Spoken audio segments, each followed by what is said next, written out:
Welcome to this latest video from DPP. A key element of an inclusive education system is a greater provision of special education needs or alternative provision schools. In 2019, the government confirmed funding for 39 such schools to be built across the UK, which will create around 3,500 additional school places, increasing choice and specialist support for pupils with complex needs.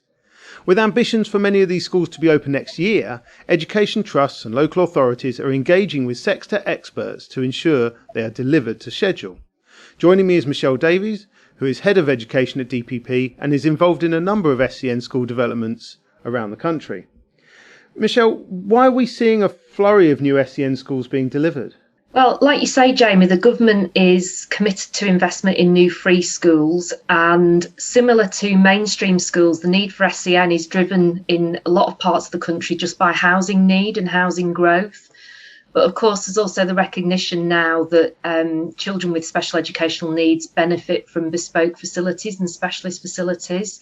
And also, really importantly, that they get those facilities local to where they live rather than being bussed out of the area. So that's really why there is such a push. And in terms of the waves of free schools that get issued by the government, about 33% of those at the moment are for SEN or SEND schools.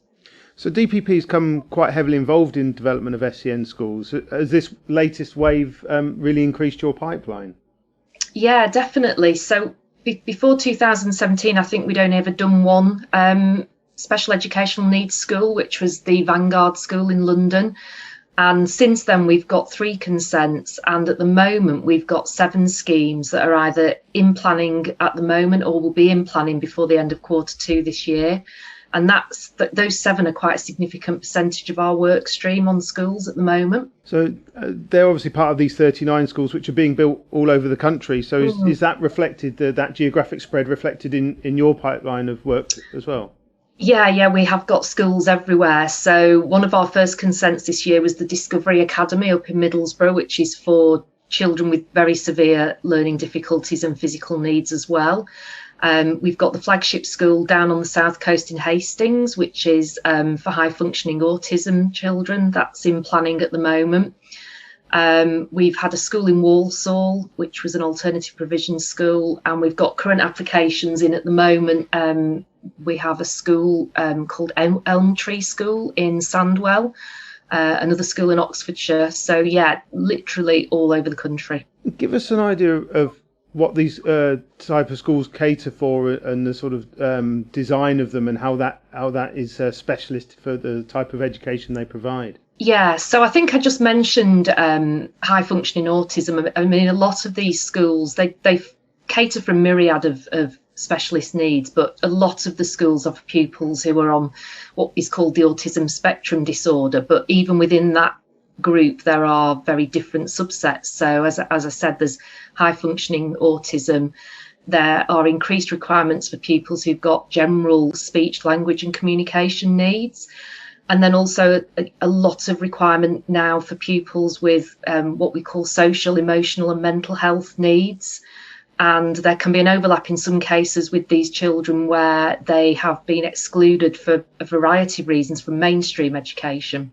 And that's where the alternative provision schools come in. So there is a really, really diverse range.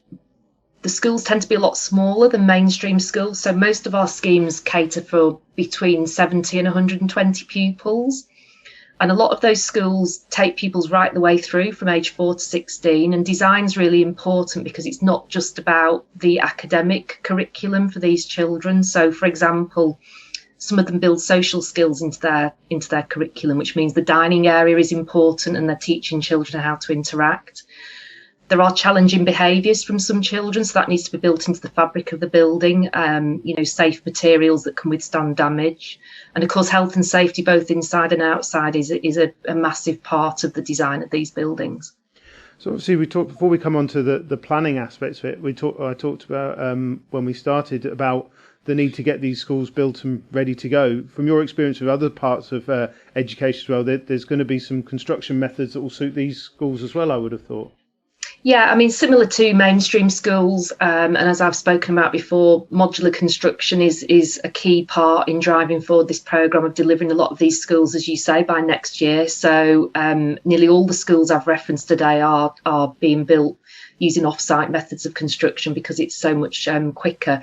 And of course, many of those are a kit of parts, which helps when you have bespoke requirements in terms of how a building fits together and things like design of sensory rooms and things like that. So just go on to the planning then. Are there any sort of considerations for SEN schools that might be more unique to them than other education facilities? Not really. In some ways, they can be easier in terms of planning because they're a much smaller facility. So with mainstream schools, where we may be trying to get permission for a school of 1,100 pupils, that has huge traffic generation issues with it, whereas these are much smaller. But similarly, most of the pupils are transported in on either minibuses or other even ambulances. So we really have to plan the site being big enough to accommodate all that activity at the end and the start of the day without spilling onto the public highway. And then we've had a few issues on design. So for example, blue is proven to be a calming colour, particularly for children on the autistic spectrum. So using blue in the sort of external fabric of the building has been quite popular, not always quite so popular with planning officers. So that is a conversation that we sometimes have to have about what these schools are actually for, and that they are for pupils with specific needs. Thank you, Michelle. And keep an eye on DPP's social media channels and its website for details on these schemes and other projects that DPP is working on in the education sector.